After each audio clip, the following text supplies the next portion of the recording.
Halo, apa kabar Anda pada hari ini? Dan senang sekali saya Noristera kembali menyapa pemirsa dalam acara podcast Rawung Karyo Bakul yang diselenggarakan oleh Balai Pengembangan Teknologi Tepat Guna Dinas Perindustrian dan Perdagangan DIY.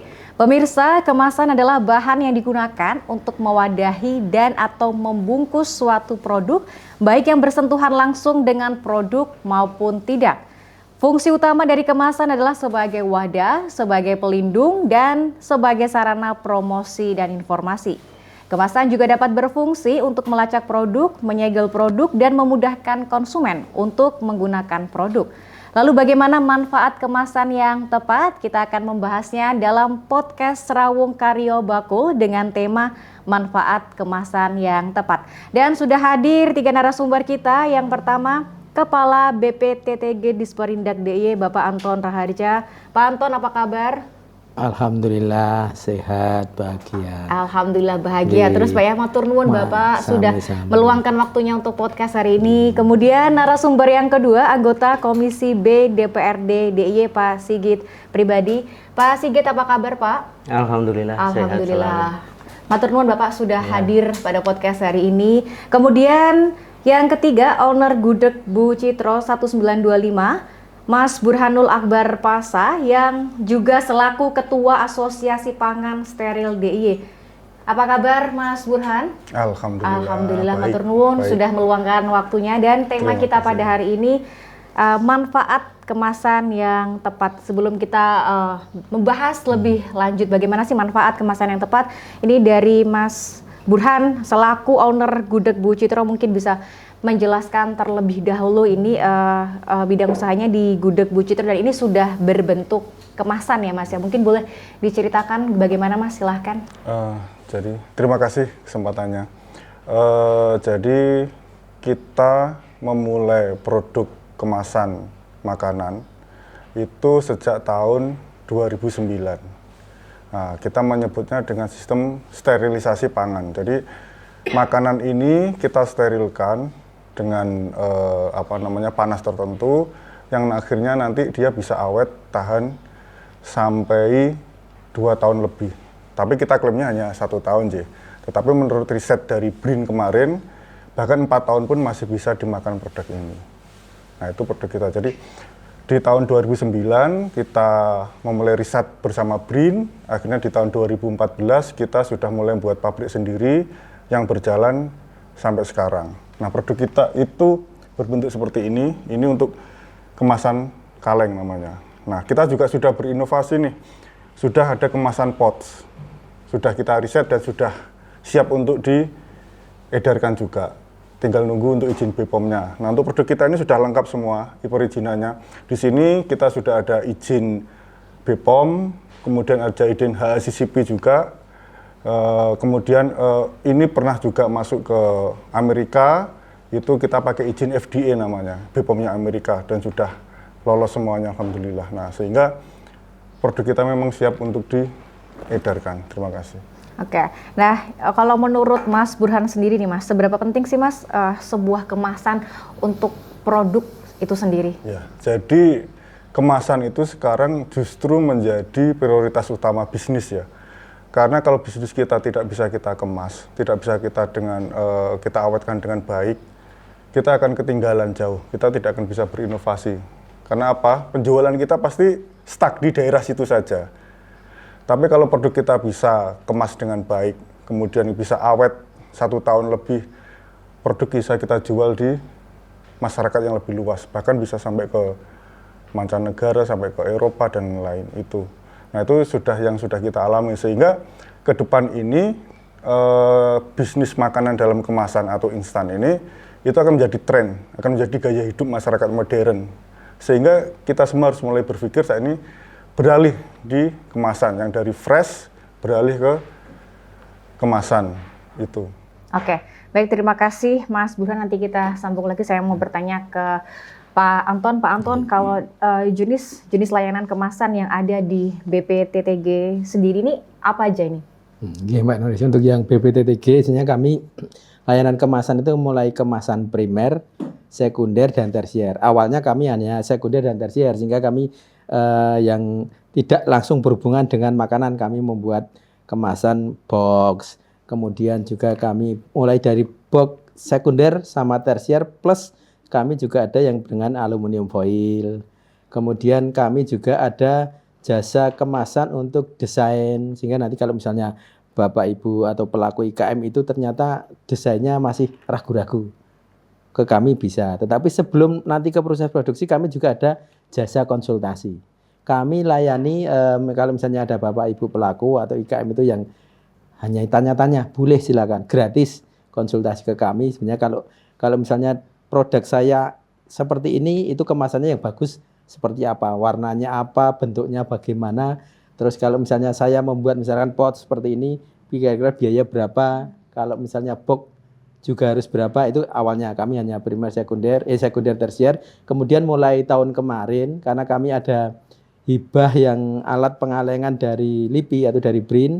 Kemudian kemarin kami sudah membuat bangunan untuk layanan kemasan primer sehingga termasuk nanti kami ada pengalengan tapi belum jalan optimal. Nanti kami juga menggandeng dengan Mas Danu dan teman-teman dari Asosiasi Pangan Steril sehingga kami insya Allah mulai ke depan kami akan mengoptimalkan juga untuk pangan steril mulai dengan pengalengan makanan termasuk ada pangan steril produk-produk perikanan.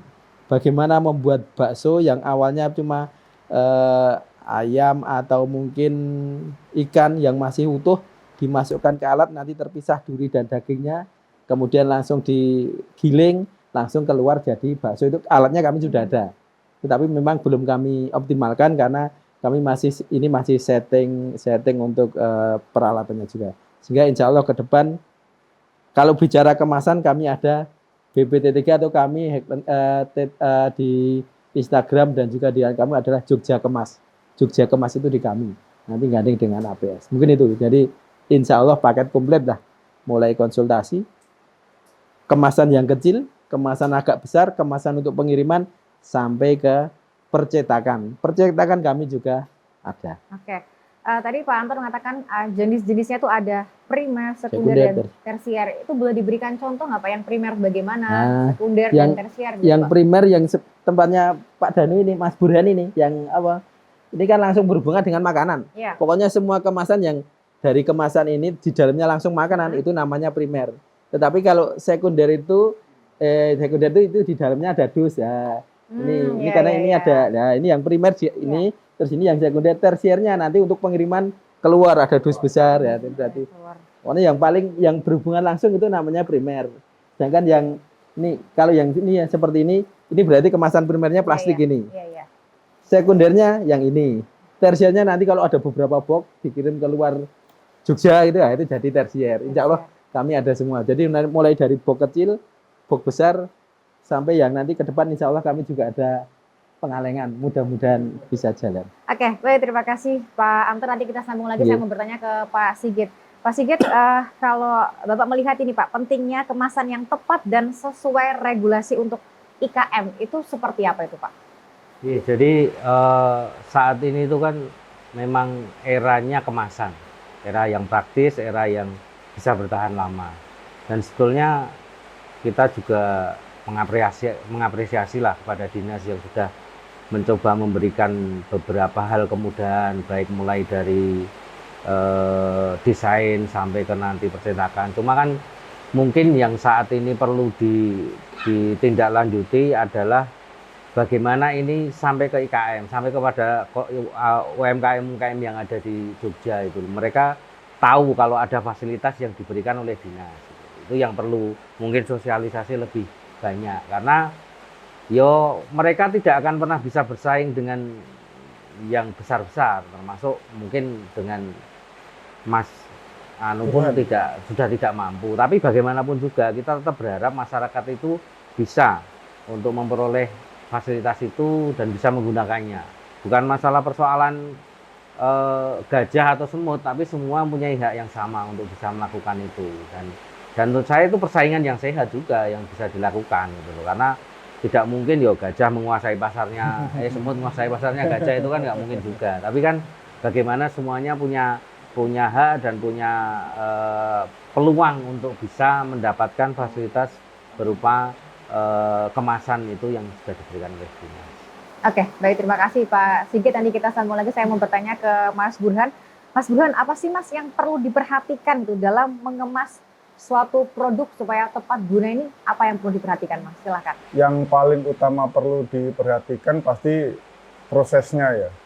Ada istilahnya CPPOB, cara pengolahan produk olahan yang baik. Itu harus menjadi prioritas utama. Jadi memang kesusahan dalam bisnis sterilisasi itu tetap cara pengolahannya. Itu sangat rumit dan butuh waktu yang sangat lama.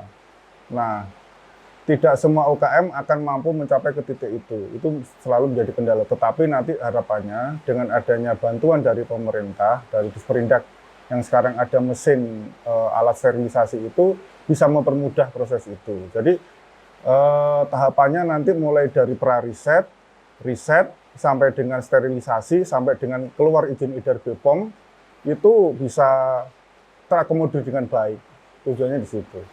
Oke, nah terkait dengan tadi proses pengemasan gitu ya. Kalau di Gudeg Bu Citro sendiri ini pengemasannya ini seperti apa prosesnya ini, Mas? Oh, berarti kalau istilahnya proses ini menurut bahasa BPOM disebut dengan sterilisasi pangan komersil, PSK berarti. Tapi dalam hal positif ini, pangan sterilisasi komersil. Jadi sistem yang dipakai adalah sistem sterilisasi dengan cara memanaskan atau membunuh bakteri dengan panas tertentu tanpa pengawet. Nah, sehingga bakteri itu akan mati setelah dipanaskan. Kemudian bakteri yang dari luar ini dicegah untuk tidak bisa masuk dengan cara penutupan itu tadi. Ditutup dengan sempurna, bakteri yang dari luar tidak masuk, yang dari dalam sudah mati. Nah, sehingga produk ini bisa tahan sampai 1 tahun atau lebih. Kalau dengan adanya pengemasan kayak gini, Mas, apakah itu juga meningkatkan mungkin nilai dari produk itu sendiri atau bagaimana, Mas? Iya, tentu saja. Tujuan dari pengemasan itu kan menaikkan value dari produk ya. Walaupun orang membuat perbandingan analogi seperti ini. Jadi beli fresh saja harga segitu dapat banyak kok, ngapain beli yang kalengan. Nah, tetapi kelebihannya kalau kita produk-produk kita tradisional, orang kan pasti akan cari. Dan kalau mau yang tradisional untuk bisa dibawa pulang itu kan pasti butuh yang lama, jangka waktu yang lama. Nah, apalagi gudeg. Nah, orang yang butuh gudeg ya pasti nyarinya yang bisa awet, gudeg kaleng. Nah, itu pentingnya di situ. Yang cocok buat oleh-oleh juga Ya, yang tahan lama gitu ya, Mas ya. Ini, ya. Oke, baik, terima kasih Mas Burhan. Nanti kita sambung lagi. Saya mau bertanya ke Pak Anton. Tadi dikatakan tujuan pengemasan kan selain juga menaikkan value. Itu apa nih Pak tujuan dari pengemasan itu, Pak? Ya, tujuan pengemasan yang pertama kan gini, ini ibarat kita orang ya. Orang itu kita pakai baju apa itu kan dilihat. Mungkin yang dilihat pertama tampilannya. Oh, tampilannya kayaknya keren ini. Perkara isinya belakangan. Termasuk kita kalau misalnya jalan-jalan ke mall, kemudian ke mana? Ke bandara. Itu yang dilihat pertama pasti kemasannya. Ini kalau saya nyambung yang di Mas Burhan tadi. Untuk oleh-oleh mana yang kira-kira ditenteng itu kira-kira orang melihat wah ini keren. Kelihatan oh ini cocok untuk naik pesawat.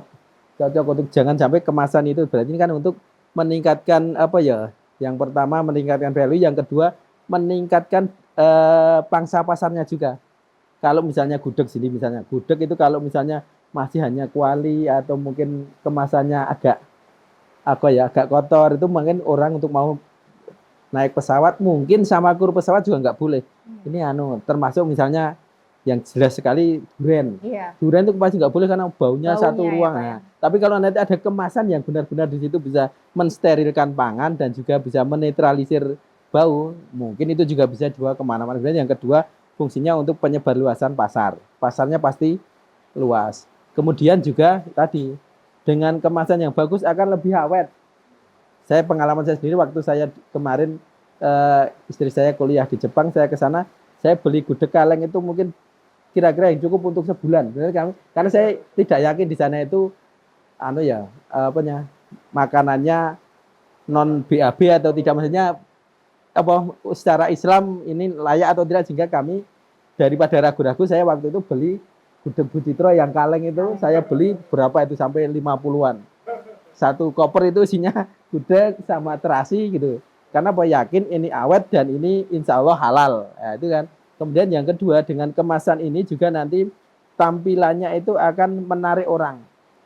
Mungkin kalau dulu gudeg itu segmennya orang tua, sekarang anak muda, kemudian orang bepergian, kemudian untuk praktis itu juga lebih praktis, lebih menarik, harganya lebih mahal. Kadang kalau kita karena kebutuhan ya, kita tidak melihat harganya berapa. Misalnya ke gudeg kaleng, biasanya kan gudeg 25.000 dapat sak besek, tapi ini satu kaleng 30.000. Tapi karena kita kebutuhannya, kita makannya sebulan yang akan depan atau mungkin berapa bulan lagi, kan mau nggak mau yang kira-kira itu untuk kesehatan bagus. Ya, dengan kemasan ini kenapa kami branding kemasan itu sangat penting. Kemudian saya juga nyambung yang tadi disampaikan Pak Sigit ya, terkait memang kami akui ke pelaku-pelaku IKM banyak yang belum tahu, sehingga momen-momen kita ada sosialisasi, ada podcast, ini bagus sehingga masyarakat baik itu pelakunya sendiri atau keluarganya, mungkin anak-anaknya yang kuliah suka buka YouTube, suka buka Instagram, oh ada informasi ini, itu nanti nyambung. Sehingga nanti kalau kita ada makanan itu dikemas, bisa kita masukkan ke yang itu, yang untuk YouTube channel. Tapi kalau nggak dikemas, kita mau menawarkan apa ya, misalnya gudeg dalam piringan, atau kadang nanti pas datang ya kalau masih fresh, kalau enggak mungkin itu. Jadi kita insya Allah itu manfaatnya banyak, baik untuk masa sekarang maupun masa yang akan datang. Oke, bicara manfaat ini Pak. Manfaat dengan adanya pengemasan sendiri itu apa ini Pak? Ya, manfaatnya itu bisa jangka pendek, jangka panjang. Ya. Jangka pendeknya kalau misalnya ini dikemas misalnya pangan steril, itu kan tidak harus habis 1 hari 2 hari. Kita misalnya Mas Burhan itu buat gudeg 1 kilo atau 10 kilo. Misalnya sisa bisa untuk besok, untuk kapan. Itu jangka pendeknya meminimalisir yang terbuang, produk yang terbuang. Yang kedua, manfaatnya juga ini insya Allah dengan adanya kemasan yang bagus, ini akan meningkatkan income. Karena tetap pasti dihitung, saya ngemas ini biayanya berapa, kemudian bahan bakunya, prosesnya berapa, kan pasti dihitung. Sehingga nanti ada bisa membuat segmentasi pasar. Untuk yang fresh ini pasarnya ini. Kemudian yang nanti yang kira-kira harganya menengah, siapa yang hanya high class, isinya mungkin sama, tapi dengan kemasannya beda, bisa kemasan untuk high class, untuk yang naik pesawat.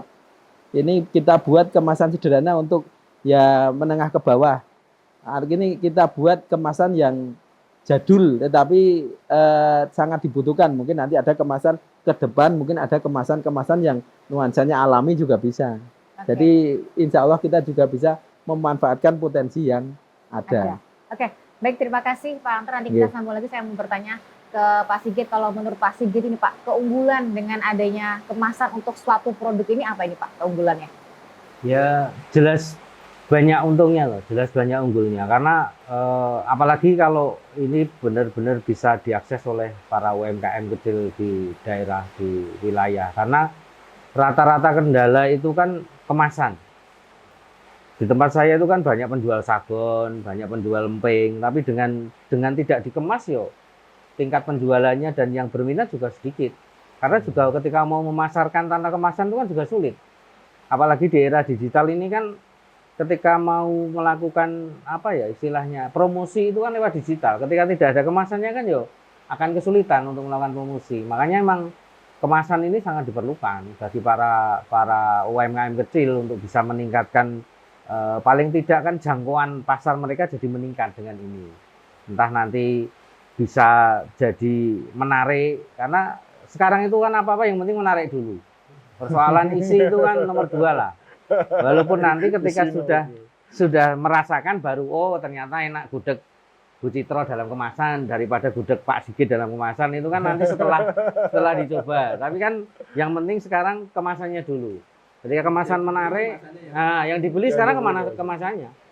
Mau nggak mau kita akui kan begitu. Karena kan belum mencicipi Pak ya, Belum. dari kemasan dulu. Nanti Betul. setelah mencicipi baru kan itu nanti perkembangan. Makanya kan memang tetap harus juga selain kemasan diperhatikan, memang isinya juga diperhatikan. Dan itu memang harus tugas dinas, tidak bisa tidak juga. Dinas harus memberi support bagaimana cara pengemasan yang baik, dan kemasan ini biar bisa tahan lama kan macam-macam, tidak hanya gudeg, ada kemasan makanan kecil, ada yang lainnya kan banyak.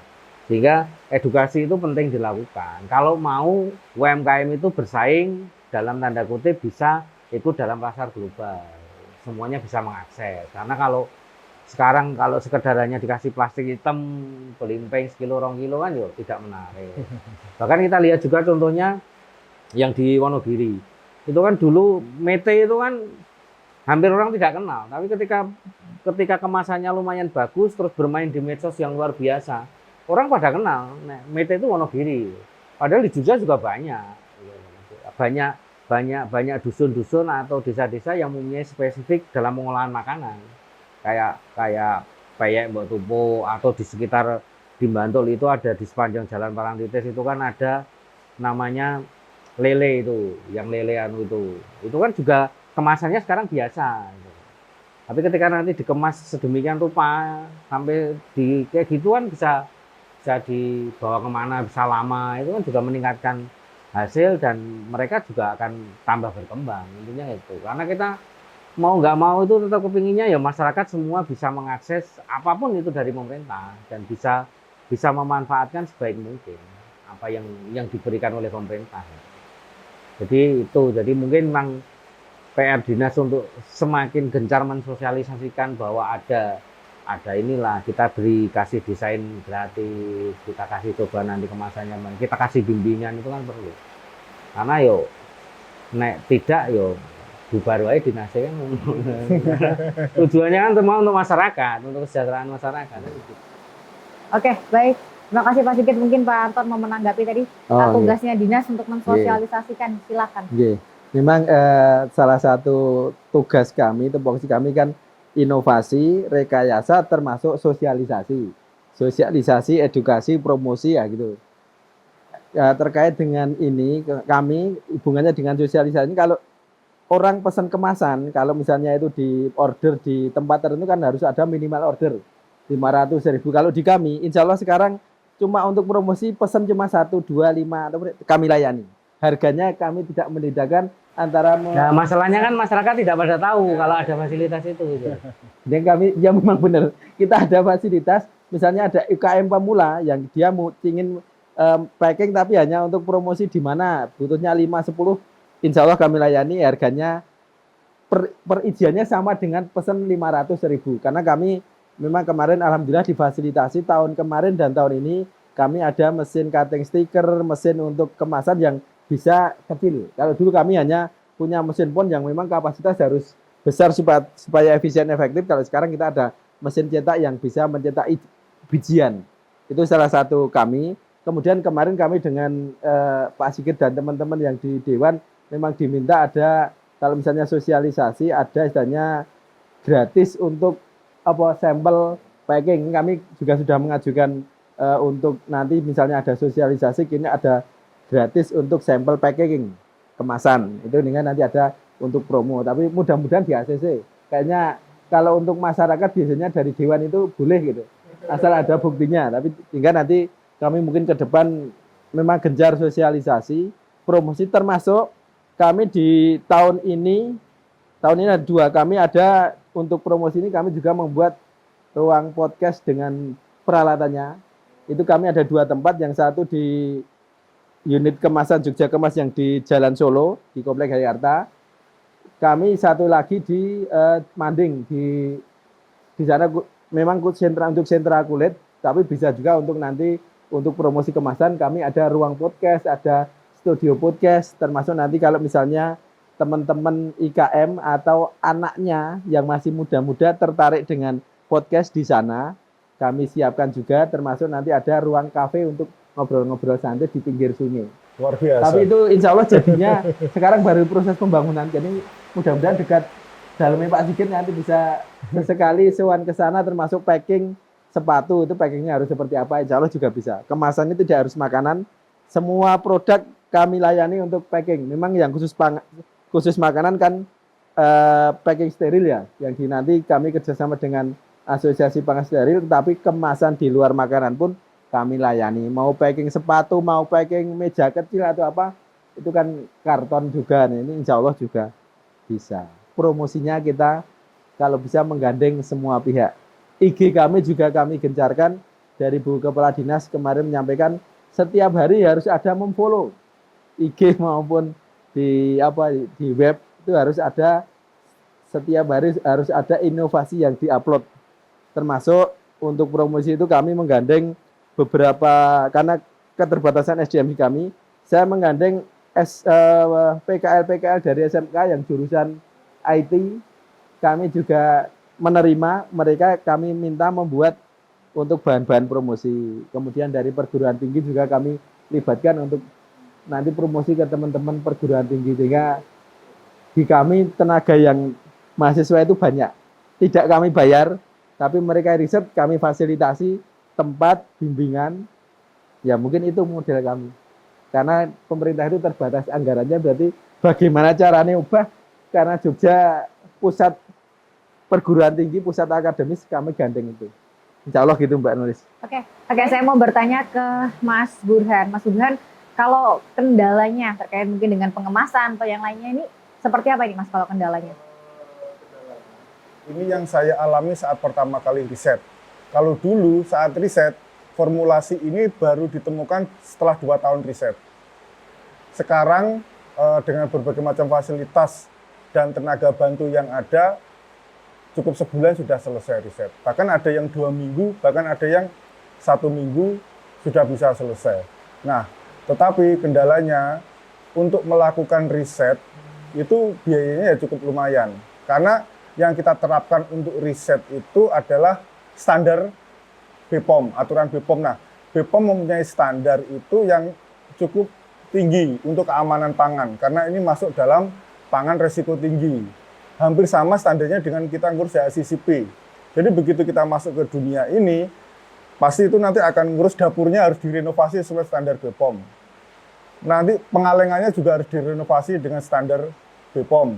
Nah ini yang terkadang memberatkan. Nah setelah itu masuk ke regulasi atau perizinan.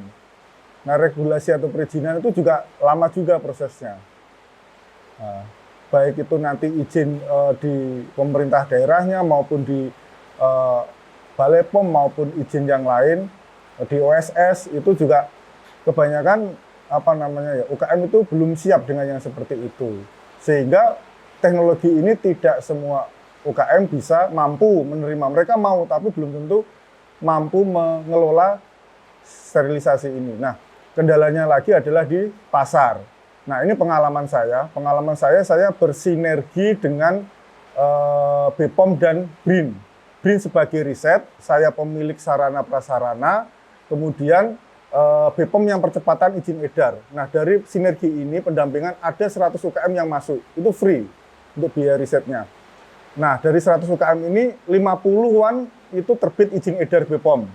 Dari 50 ini yang sampai sekarang masih ngalengin di tempat saya itu 27. Dari 27 ini yang masih konsisten mungkin tinggal 10 atau 12. Karena apa? Mereka tidak mampu menjual. Setelah mereka mampu membuat produk sterilisasi dengan hal yang rumit itu tadi, ternyata mereka kendala lagi di pasar. Nah itu, ini makanya kita ingin kedepannya besok menambah nih sinergi ini. Selain dengan kita dengan bagian produksi kan ada BPOM dan BRIN, kita ingin nambah nih pasar. Mungkin di Sprindek nanti bisa masuk ke sinergi ini, masuk dalam sinergi ini sebagai yang masarin. Nanti Dinas Pariwisata mempromosikan ini sebagai makanan khas bagian dari wisata Jogja, makanan tradisional Jogja. Nah, jadi pengennya sih semua bersinergi. Nah, maka nyambung hal ini yang saya Pak Anton menggagas itu Asosiasi Pangan Steril itu menyambung Pak. Harapannya sih bisa menanggulangi atau menyelesaikan masalah UKM yang ada saat ini. Karena kalau mendampingi UKM itu kan hulu sampai hilir. Kita nggak bisa mendampingi UKM hanya di hulunya tok, hilirnya nggak diajarin. Hilirnya tok, hulunya nggak diajarin. Nggak bisa. Jadi mulai dari produksi, perizinan, pemasaran, manajemen, semua harus didampingi. Nah itu. Nah terus hampir kendalanya juga UKM ini hampir mayoritas itu kan bapak-bapak yang usianya sudah ini dengan teknologi itu masih awam. Nah itu juga kendala lagi itu. Begitu mereka kita bantu urus perizinan bla bla, kemudian kita akan masukkan dalam ranah yang lebih luas melalui online, mereka berhenti. Responnya terlalu lama karena harus ngajarin benar-benar dari nol.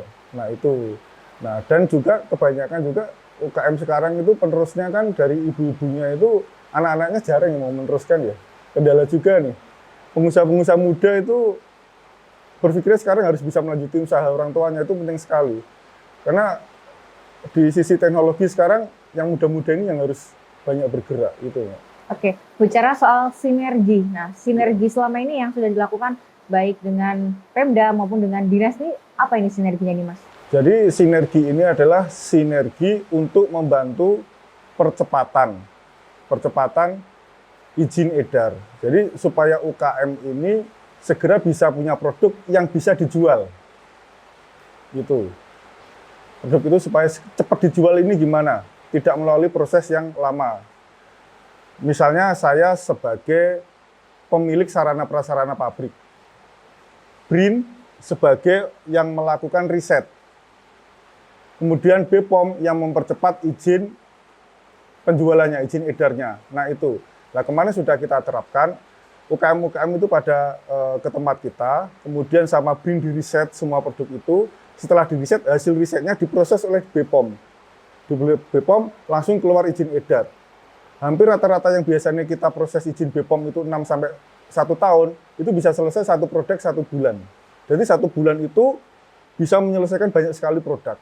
Nah itu teknisnya gimana? Teknisnya ya duduk di situ. BPOM itu nungguin bantu kita input data di akun BPOM kita, BPOM duduk di samping kita. Jadi semua UKM gitu didampingin, duduk, Mas ini kurang ini, upload ini, itu ini keterangannya masuknya seperti ini, itu duduk di samping kita dari BPOM Jogja itu waktu itu kemarin. Ya hasilnya 50 izin edar itu terbit cuma dalam hitungan bulan. Bahkan ada yang 2 minggu sudah terbit izin edar. Oke, baik. Terima kasih Mas Burhan. Nanti kita sambil lagi, saya mau bertanya ke Pak Anton tadi menanggapi kendalanya belum banyak UKM mungkin yang siap dan juga tadi pasarnya gini. Gimana nih Pak kalau dari dinas nih Pak? Memang ini karena harapan dari legislatif tadi kan kami harus mensinergikan kolaborasi dengan semua pihak ya, termasuk OPD. Kebetulan yang di APS, Asosiasi Pangan Steril, insya Allah semua yang terkait itu ada di situ dari hulu sampai hilir.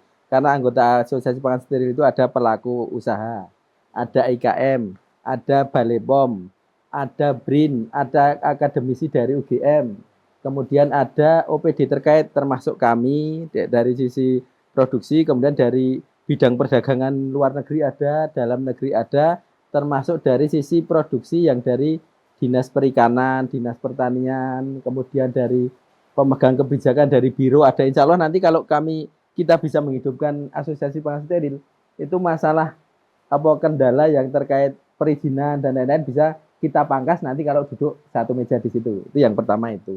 Yang kedua terkait tadi dari IKM memang keterbatasan sarana prasarana.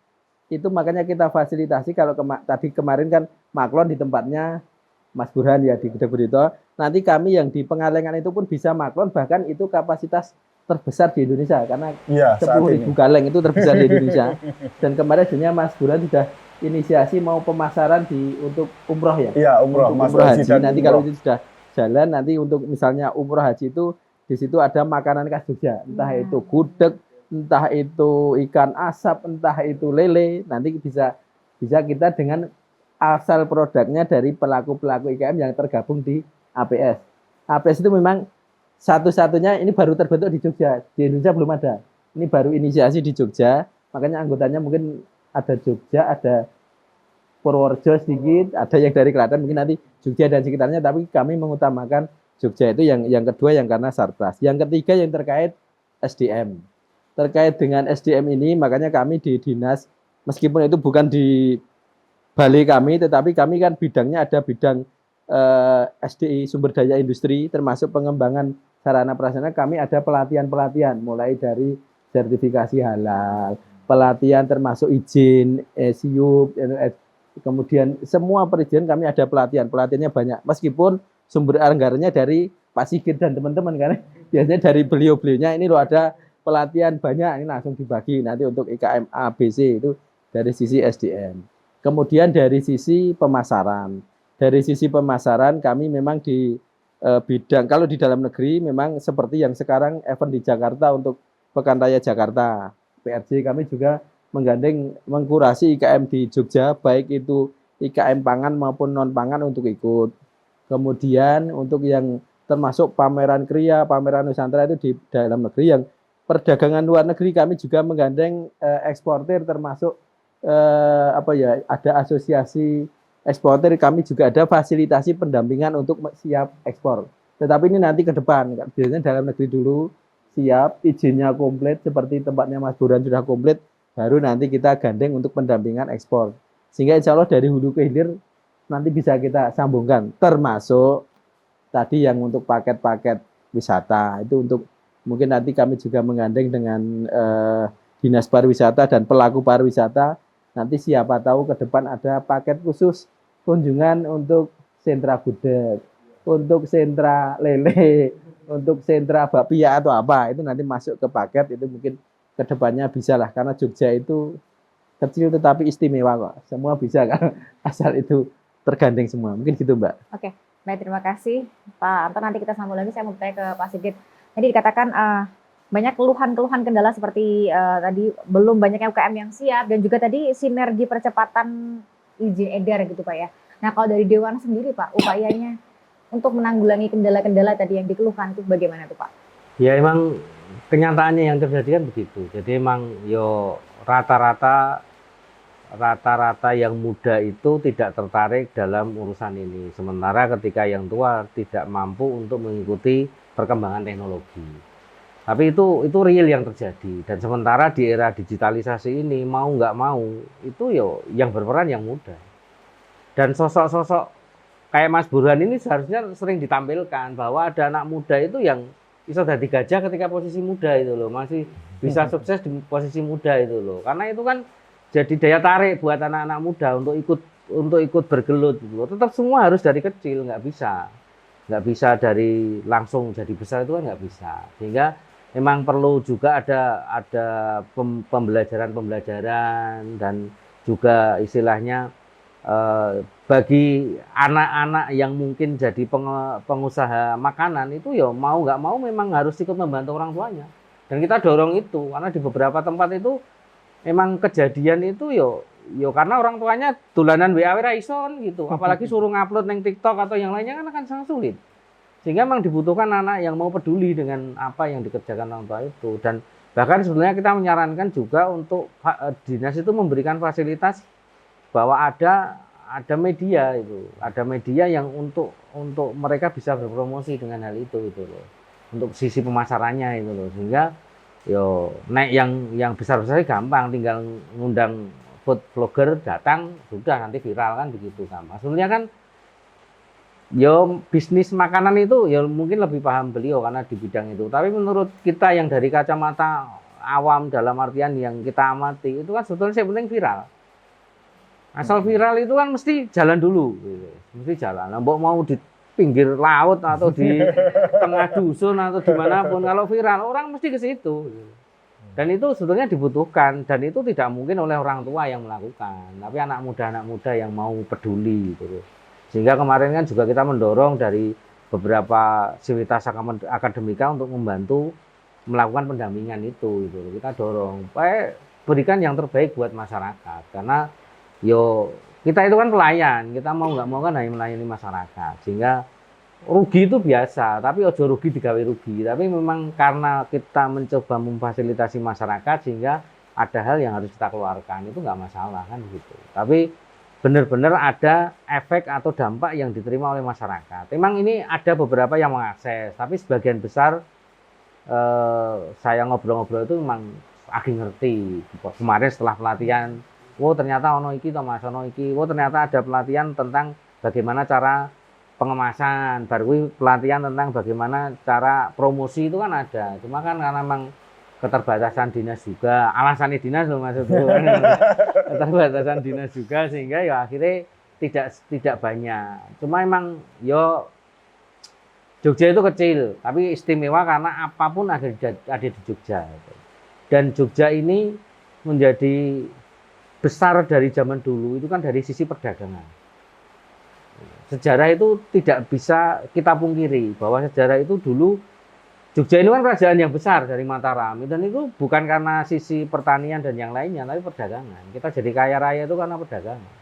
Dan sunahnya juga itu 99 cabang yang bisa menghasilkan banyak uang itu yo dari perdagangan. Walaupun kecil loh. Jadi gini, maksud saya gini, contohnya es teh jumbo-jumbo yang sekarang di pinggir jalan itu. Oh, itu luar biasa loh. Saya punya teman itu ternyata satu hari bisa angka 40 juta, 50 juta. Itu kan angka yang fantastis. Padahal nek didelok koyone mengadol es teh ning pinggir jalan kepanasan. Tapi uang yang dihasilkan luar biasa. Tinggal bagaimana melecut para pemuda dan para pengusaha bisnis itu untuk yo tahan, namanya sebuah proses yang harus dijalani. Cuma kadang-kadang yo wong Jawa iki anggere muni wis amor, udutan, ngopi wis cukup. Urip ya ngene iki kan. Paling penak urip ya ngene iki. Tapi makanya perlu dimunculkan kayak Mas Burhan, pengusaha-pengusaha muda yang gigih, yang sudah mencapai taraf di mana dia mampu memberikan sesuatu gitu ya. Itu kan menarik untuk biar tidak lagi istilah Jawa iki nyantai-nyantai kan ora lagi. Karena di era sekarang itu yo nek nyantai ya ora keduman, bukan nek edan ora keduman, tapi nek nyantai ya ora keduman. Ya kan emang harus kreatif, harus berusaha. Oke, baik, terima kasih Pak Sigit yang mau bertanya ke Pak Anton. Pak Anton, kalau peran dari BPTTG dalam membantu IKM untuk menggunakan kemasan yang tepat guna, seperti apa ini Pak? Perannya karena BPTTG itu kan Balai Pengembangan Teknologi Tepat Guna. Kita memberikan inovasi layanan yang kira-kira tepat guna untuk IKM itu apa? Yang terkait dengan kemasan, tepat gunanya mungkin kalau IKM pangan dengan non pangan harus beda. Kemudian kita juga konsultasi, pada saat jasa konsultasi kita sampaikan, ini cocoknya harus pakai karton besar, ini harusnya pakai aluminium foil. Itu kami juga menyesuaikan dengan teknologi kami tepat, termasuk misalnya dari pelaku-pelaku IKM itu pengen membuat kemasan yang praktis, kami ada teknologinya juga. Kami karena ada fungsional perekayasa yang bisa mereka-reka alat yang kira-kira itu memang bukan pabrikan, memang digunakan untuk misalnya dengan harga yang ekonomis, itu yang pertama. Yang kedua, karena di BPTTG itu adalah suatu unit yang bisa harus memberikan layanan ke masyarakat. Layanan itu mau nggak mau kalau kami menjual jasanya harus di bawah harga pasar, gitu Pak. Kalau misalnya di pasar, misalnya kalau kami membuat kemasan di sana 10.000, berarti di kami harus paling tidak 8.000 atau berapa. Karena ada sisi layanan, ada sisi kami juga edukasinya. Edukasinya gimana? Edukasinya kami secara insidentil, kami juga selalu ada prototip itu, misalnya ada kemasan baru, itu harus kami buatkan sampel, kami sampaikan ke pelaku IKM yang sejenis untuk kami promosikan, ini loh harus seperti ini. Kemudian dengan adanya inovasi teknologi tenaga ada IT 4.0, sekarang 4.1 ya, itu kami dituntut lagi untuk membantu dari sisi promosi. Makanya kami ada ruangan yang khusus untuk promosi. Kemarin desainnya itu yang di unit kemasan Jogja Kemas Jalan Solo itu kemarin untuk menggandeng kalau misalnya nanti dekat bandara Adi Sucipto, sehingga di situ kami ada ruang promosi, ruang podcast, ruang diskusi. Kemudian yang untuk mendekatkan dengan bandara ya, karena di sisi selatan kami menggunakan yang di Jalan Parangtritis yang di Manding, itu kami di situ juga ada ruang promosi, ruang podcast, ruang diskusi, ruang foto produk kami juga ada. Itu sehingga nanti mungkin, tetapi memang seperti yang Pak Sigit, kendala kami karena SDM-nya terbatas. Saya kalau sosialisasi maksimal sehari ya cuma 1-2 lokasi itu, tapi itu kami apalagi sekarang dengan adanya kemarin COVID itu ada hikmahnya.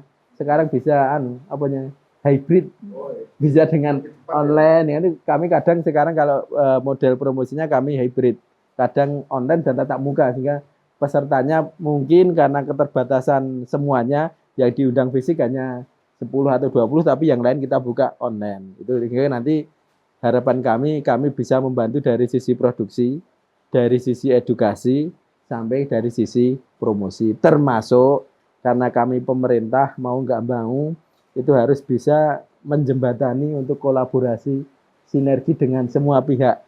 Sebenarnya saya sendiri misalnya, kami di TTG itu tidak mampu untuk membuat kemasan atau pangan steril. Tetapi karena di amanah harus kami melaksanakan untuk produksi pangan steril, sehingga kami menggandeng Mas Burhan dan teman-teman pelaku IKM pangan steril untuk mengaktifkan asosiasi pangan steril. Nanti kami hanya membuat semacam pola kerjasama, tetapi yang pola kerjasama itu legal, kemudian itu ya menguntungkan terutama bagi pelaku IKM, sehingga nanti yang maju tidak hanya pengusaha yang sudah sukses, yang kecil-kecil wajib diikutkan, ya nanti semua punya maklon gitu ya. Nanti kalau terkait maklon-maklonan bagaimana menggandeng IKM yang lebih tahu Mas Burhan, tapi kami akan memfasilitasi itu. Kami akan mengkolaborasikan, mensinergikan semua yang mengakses sudah banyak belum, Pak? Yang apa? Yang mengakses asosiasi pangan steril. Enggak, bukan yang program-programnya itu. Program itu yang mengakses baru beberapa IKM yang langganan ke kami, karena padahal ketika kita lihat dari programnya itu seharusnya sudah sangat banyak sekali yang mau mengakses. Kan iya. Programnya luar biasa sebetulnya. Mulai dari foto produk loh itu. Ya. Bagaimana cara tampilan foto ini sing nganti apik. Itu kan mereka menyediakan. Bagaimana mengambil fotonya. Nah, itu aja disediakan loh. Tapi kan ya sekali lagi karena sosialisasinya kurang juga, sehingga seharusnya itu kan wis nganti sibuk ra iso dolan-dolan ini karena sibuk melayani masyarakat maksud saya, karena banyaknya orang yang tertarik dengan program yang diberikan. Mulai dari bagaimana cara pengemasan yang baik, itu sebenarnya hal yang luar biasa. Kalau yang sekarang baru pelanggan yang dandake saya buat kemasan gitu. Tapi kalau yang anak muda yang kreasi, saya foto produk yang bagus berapa, gimana itu belum. Tapi mudah-mudahan nanti di akhir tahun setelah alat kami komplit, kami akan gencarkan. Ya harus gitu. Oh iya. Ketika semakin banyak alatnya itu harus. Nanti kita dari pelaku usaha atau APS siap kok Pak kalau secara teknisnya membantu bisa juga. Iya emang harus sinergi Mas. Jadi gitu. Kita mau nggak mau kan harus bekerja sama. Intinya kan saling. Bagaimana saling ini terjalin. Karena yo mau nggak mau bisa menjadi itu kan ketika saling. Orang masyarakat tidak tahu ada fasilitas itu ketika tidak disampaikan nggak tahu. Makanya kita coba sampaikan masyarakat. Mulai ternyata sudah sampai ke dinas terkait ternyata dipersulit lah. Wing lagi video cerita. Tapi kan kenyataannya masih sepi-sepi saja yang menggunakan akses itu karena emang dari sisi mungkin tidak banyak yang tahu. Memang di dinas sendiri itu kan koordinasinya belum ada saya rasa. Karena kadang ngurus di dinas ini mudah, sampai di dinas ini masih susah. Jadi antar dinas itu ya beda nih. Kayak kemarin saya ngurus izin Sinas. Jadi kita kan mau produksi ikan. Ikan itu tuna. Kalau tuna kan wajib SNI. Ya. Nah kalau SNI harus ngurus SKP di KKP. Nah SKP mewajibkan Sinas. Sinas itu di Pemda. Nah waktu kita izin Sinas itu sampai berbulan-bulan loh anehnya. Nah setelah selesai Sinas di SKP-nya cepat. Nanti di SNI-nya cepat, karena orang SNI dan SKP sudah menemui saya, kita bantu Mas percepatan. Sampai kita rapat Pak, saya, BSN, sama Dinas Perikanan. Pokoknya gimana pabrik saya bisa untuk ngalengin ikan. Sudah rapat, selesai. Oke, ternyata pertama harus ngurus Sinas dulu. Waktu itu nggak ikut Sinas rapat dengan kita. Iya, karena itu informasi nasional kan harus masuk ke situ. Nah, ternyata setelah masuk Sinas prosesnya lama. Tapi ini sudah terbit. Ya harusnya mungkin sinerginya ya itu lagi sinergi kayaknya ini nanti kuncinya. Ya, tapi karena nanti pimpinannya APS sudah terbiasa, nah, nanti kan tinggal menggedok tularkan ke anggota-anggota APS, mudah-mudahan nanti ke depan karena sudah ada yang mengawali dengan berbagai kesulitan tadi, nanti mudah-mudahan tinggal menikmati kemudahan. Ya harusnya begitu Mas. Mau angel loh. Pokoknya kalau angel balik kan ngene dewan. Karena maksud saya gini loh, tetap semua itu kan iso dipermudah. Ketika iso dipermudah ngapain dipersulit kan gitu. Karena kita itu mau nggak mau kan tugasnya melayani masyarakat sebelumnya terkait itu, sehingga yo mau nggak mau harus dipermudah, jangan dipersulit. Dan itu tugas Pak untuk kita intinya kepengen memberikan yang terbaik lah pada masyarakat supaya niatnya ibadah juga Pak. Ya, itu pasti. Nah, itu kan nek susu esahan otomatis, Mas. Otomatis, Pak. Itu, Pak. Ganjaran ini otomatis diberikan. Mas Burhan, fasilitas yang sudah diberikan oleh dinas selama ini apa ini, Mas? Kalau yang selama ini cukup banyak sih. Yang pertama dari BRIN. Yang pasti dari BRIM memberikan kita ilmu pengetahuan.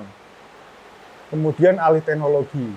Jadi teknologi yang kita pakai saat ini adalah alih teknologi dari BRIM. Kita diajarin dari nol sampai selesai. Kemudian dari Balai POM mendampingi kita selalu untuk percepatan izin edarnya sampai sekarang. Begitu saya ada kendala di akun untuk posting atau upload persyaratan, itu langsung hubungin BPOM, langsung dijawab, responnya cukup cepat untuk BPOM Jogja. Nah, terus yang ketiga, nanti ini dari Disperindak. Kita akan kerjasama alih teknologi juga. Jadi teknologi yang sudah saya pakai, saya terapkan di Disperindak dengan sarana dan prasarana yang lebih besar lagi. Harapannya nanti ini bisa untuk ekspor ya. Gitu. Nah, terus kemudian dari Disperindak juga memfasilitasi kita kegiatan untuk ekspor. Sampai saat ini masih mempromosikan untuk mencari buyer-buyer itu, Mbak. Jadi produk kita sering dibawa kemanapun Dinas Perdagangan ini pergi. Mau mempromosikan kemana-mana, ya produk kita yang selalu dibawa. Nah, itu fasilitas yang kita dapat dari selama ini. Kalau dari modal usaha, ya alhamdulillahnya kita masih dari sendiri selama ini, Mbak. Oke, terima kasih Mas Bram. Nanti kita sambung lagi. Saya mau bertanya ke Pak Sigit. Pak Sigit, kolaborasi dari Dewan dan juga Pemda sendiri dalam mendorong implementasi kemasan yang baik dan tepat guna ini seperti apa ini Pak? Ya, kita kan tetap kepinginnya kita memberikan yang terbaik buat masyarakat. Makanya kan beberapa hal yang sudah kita coba berikan kepada masyarakat. Yang intinya kan kita dorong dinas itu untuk selalu melakukan evaluasi dan selalu berkembang. Bagaimana cara pelayanan. Sekarang karena era kemasan ini juga belum lama, bukan di era yang lama-lama dulu. Tapi ini kan era yang baru, era kemasan. Era PTJ gini kan belum lama, sehingga ini juga harus disosialisasikan kepada masyarakat bahwa era sekarang itu kemasan yang bagus, kemasan yang menarik, kemasan yang tahan lama, kemasan yang bisa, karena konsumen sekarang itu kan juga sudah beralih. Nah, dulu di era saya itu kan tetap kepengen ini nek maem yo nggon. Di mana di situ ya makan di situ kan enak karena fresh dan yang lainnya. Tapi kan dengan sekarang adanya kemajuan teknologi itu kadang orang itu kan males keluar dari rumah aja males. Nah, iso pokoknya apa-apa ini rumah tinggal pencet-pencet sampai rumah, dan itu kan memang mau tidak mau itu yang terjadi sekarang. Sehingga kemasan ini memang benar-benar dibutuhkan. Orang itu kan dulu kepengen beli gudeg itu ya tetap kepinginnya enak nih Bu Cito, datang minum di situ makan di situ. Tapi kan dengan perkembangan sekarang kepengen tapi udan terus memang melaku. Ya wes tinggal pecet-pecet meluncurlah gudeg dalam kemasan. Jadi memang itu yang terjadi sekarang, dan itu memang tidak hanya mungkin yang gudeg Bu Citro, dari kemasan-kemasan yang lain perlu kita dorong. Kita dorong pemerintah untuk menginventarisir apa-apa yang mungkin sekiranya bisa untuk itu. Karena potensi Jogja itu luar biasa. Kayak yang saya bilang tadi di Parangtritis sebelah sana itu ada mangut lele. Itu istimewa. Jangan perlu coba besok kapan-kapan. Itu enak bener, mangutnya enak. Atau bebek yang disamas, itu juga enak juga itu loh. Itu kan memang produk-produk kuliner yang beda dengan yang lainnya. Sehingga ketika diedukasi dengan baik, cara pengemasan yang baik, itu tidak harus saya. Nah, dulu saya masih aktif sering ke sana karena enak toh, sekalian jalan-jalan. Tapi kan saya ini kan kadang males. Anak isi sono kemasan kan tinggal wah kepengen gudeg terudan barang itu ya kemasan. Jadi memang kita dorong pemerintah juga untuk paham bahwa saat ini era itu berubah, pergeseran era itu harus kita ikuti. Seperti itu. Oke, baik, terima kasih Pak Sigit. Pak Anton, mungkin terkait dengan inovasi, sejauh ini inovasi yang dilakukan oleh BPTTG seperti apa nih Pak? Terkait inovasi, memang inovasi harus mengikuti perkembangan. Termasuk kemasan, ternyata dari diskusinya tadi, kemasannya ternyata juga bukan hanya kemasan ini. Kemasan bagaimana mempromosikan itu kemasannya juga harus dibuat. Makanya itu kemasan bagaimana biar produknya, mungkin produknya kalau dilihat hanya seperti ini, tapi kalau dipromosikan biar kelihatan hidup, menarik itu seperti apa.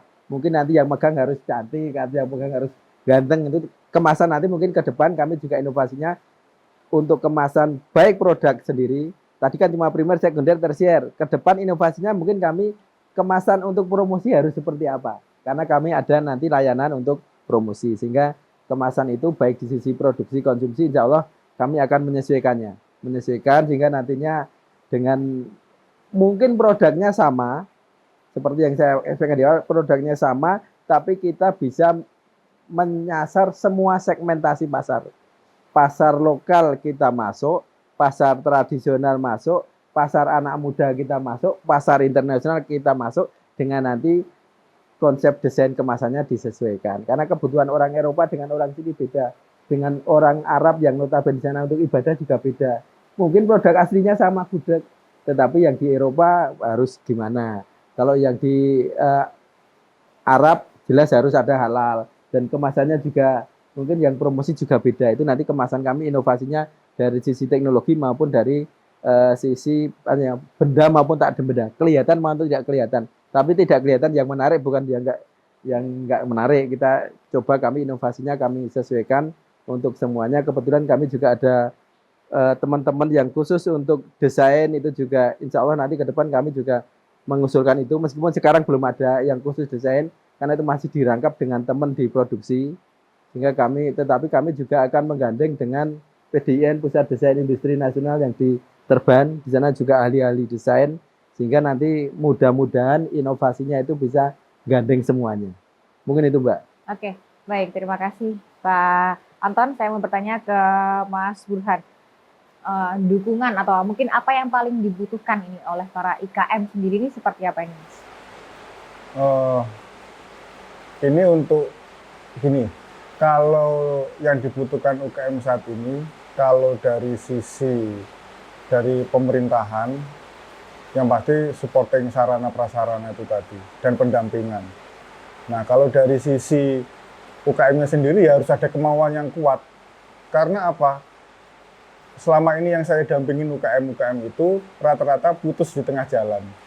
Kita sudah serius di awal mendampingin, saya BRIN dan BPOM. Serius kita dampingin sampai terbit izin edar itu kan tidak mudah. Tetapi mereka setelah itu menjalankannya dengan seenaknya.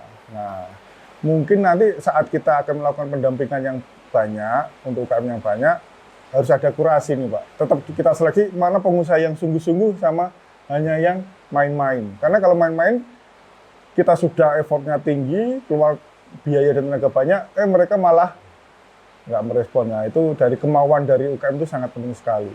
Dan mereka harus, UKM ini harus percaya bahwa tidak ada yang instan, tidak ada yang bisa langsung untung. Dari saya aja merintis untuk bisa kita komersilkan secara untung itu setahun 2 tahun baru merasakan untungnya. Nah, UKM banyak yang berpikir bahwa kalau aku ngalengin sekarang tak jual besok, ya udah aku harus untung. Nah itu pemikiran yang sangat salah karena bisnis dibangun pelan-pelan. Nah itu prinsip itu harus dimiliki oleh pengusaha.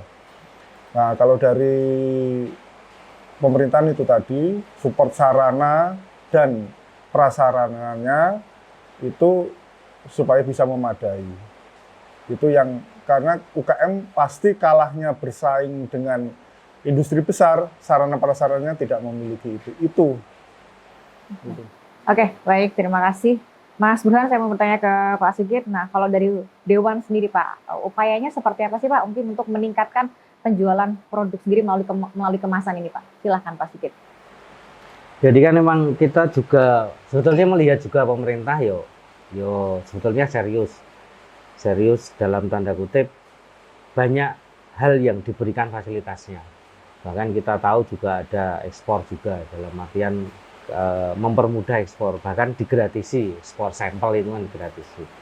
Cuma emang ya kita melihat di lapangan yang terjadi itu kan karena ya sosialisasinya kurang aja. Sosialisasi yang diberikan kurang sehingga yang mengakses program-program itu emang agak kurang juga. Dan kita kemarin juga mendorong itu, jadi gini, fakta di lapangan itu kan banyak pemuda atau IKM atau UMKM itu yang punya usaha, punya industri makanan, tapi memang dari sisi pendanaan tidak ada. Sementara sisi perbankan itu kan namanya orang pinjam di bank itu kan harus dengan agunan. Nah, makanya sampai kita dorong supaya nanti itu ada pemerintah itu memberikan fasilitas kepada umpamanya 30 IKM yang memang benar-benar serius, yang sudah disaring dan serius itu sampai ke tahap mulai dari pembelajaran awal, terus sampai ke pengalengan, terus pembelajaran pemasaran sampai nanti penguatan modal itu diberikan. Tapi memang sudah disaring benar itu loh, tidak sudah diajari di tengah jalan berhenti itu kan ya nggak enak juga itu. Makanya emang ada forum atau apalah nanti namanya itu sehingga benar-benar menciptakan entrepreneur muda, forum yang 50 orang atau 30 orang lah yang benar-benar sudah punya bibit usaha, tinggal membesarkan dengan keseriusan dan fasilitas yang kita berikan full itu loh. Karena kita melihat di Jawa Barat itu ada forum pemuda entrepreneur. Jadi mereka dari awal dikasih tahu, diberi pelatihan, diberi sampai ke permodalan. Rata-rata pemuda itu kan tidak punya modal. Makanya pemerintah memberikan fasilitas agunan dari pemerintah maksudnya itu sampai itu. Sehingga pokoknya apapun yang terbaik buat masyarakat itu yang harus memang kita lakukan. Oke, baik, terima kasih Pak Sigit. Ini pertanyaan terakhir untuk Pak Anton. Pak Anton, apa nih Pak upaya dari BPTTG untuk meningkatkan penjualan produk ini Pak? Silahkan. Upaya saya, karena mewakili pemerintah ya, mewakili kami OPD, pemerintah Pemda DIY, dari permasalahan-permasalahan yang muncul dari lapangan, yang entah itu dari IKM atau yang disampaikan lewat Bapak Ibu di Dewan, itu kami berusaha kami menyelesaikan sesuai dengan tupoksi dan sesuai dengan apa yang anggaran ada di kami, tetapi itu tidak saklek, tidak kaku. Kami adalah luas, tapi memang dari beberapa event terakhir ini dengan pengalaman sering yang macet di tengah, setiap ada forum kami harus ada kurasi. Semua harus kami misalkan yang daftar 100 ternyata yang lolos kurasi hanya 25, yang kita fasilitasi 25 itu termasuk ini dalam waktu dekat yang APS itu Asosiasi Pengasuh Steril itu memang yang mengkurasi memang dari timnya APS dari Mas Burhan dan teman-teman itu ada memang hanya kurang dari 100, hanya beberapa yang di situ memang dia serius untuk memajukan pangan steril. Kemudian ini dalam waktu dekat kami juga akan untuk pemasaran dengan teman-teman APS juga itu untuk menggandeng dengan perdagangan luar DIY ya, termasuk yang Krishna yang ada di Jogja, kan sekarang ada Krishna Bali ada di Jogja, termasuk mungkin yang lain itu kami juga kurasi, tapi yang kurasi nanti minta tolong dari teman-teman APS, kemudian kami kurasi, kami buatkan semacam surat rekomendasi dari pemerintah bahwa ini harus menggandeng IKM lokal dengan produk yang sudah dikurasi, sehingga nanti kita ada legal standingnya bahwa pemerintah mendukung, tetapi ada jaminan produk yang nanti kita pasarkan itu memang sudah standar, sudah bagus, layak disandingkan dengan produk luar DIY. Itu mungkin awalnya seperti itu. Karena salah satu kendala dari UKM dalam memasarkan produk itu kan harganya nggak mampu kompetisi dengan produk industri. Produk industri kan semuanya masuk ke retail yang besar ya, Carrefour, KKV, dan lain-lain. Nah, potongan di industri besar kan lebih besar daripada toko oleh-oleh yang kecil. Nah, kalau kita mau masuk ke sana, itu potongannya tinggi banget. Ada listing fee, rebate, dan lain-lain. Nah, maksud saya, begitu kita masuk ke retail yang besar, agar mampu bersaing dengan produk pangan industri, potongan-potongannya dihilangkan. Sehingga harganya bisa rendah bersaing. Nah, itu hampir kendalanya di situ. Ya mungkin itu nanti regulasi dari kami pemerintah memberikan surat rekomendasi biar meminimalisir potongan. Nah, sehingga nanti produk IKM DIY laku dijual di luar, pendapatan juga meningkat, akhirnya masyarakat sejahtera. IKM-nya juga maju dengan nanti pemasaran tambah luas, kemasannya lebih bagus lagi. Mungkin gitu Mbak Nari. Kalau ada retail besar itu Mbok Yo ngasih di pojok khusus UKM ini dengan segala macam kemudahannya, termasuk sistem pembayarannya juga. Nah, itu. Oke, baik, terima kasih sekali Pak Anton, Pak Sigit, Mas Burhan sudah meluangkan waktunya untuk hadir pada podcast hari ini. Matur nuwun sekali. Terima kasih juga untuk pemirsa yang telah menyaksikan podcast Rawung Karyo Bakul. Saya Norisera, Pak Anton, Pak Sigit, dan juga Mas Burhan yang hadir pada hari ini mohon pamit undur diri. Terima kasih dan sampai jumpa. Matur nuwun. Matur nuwun.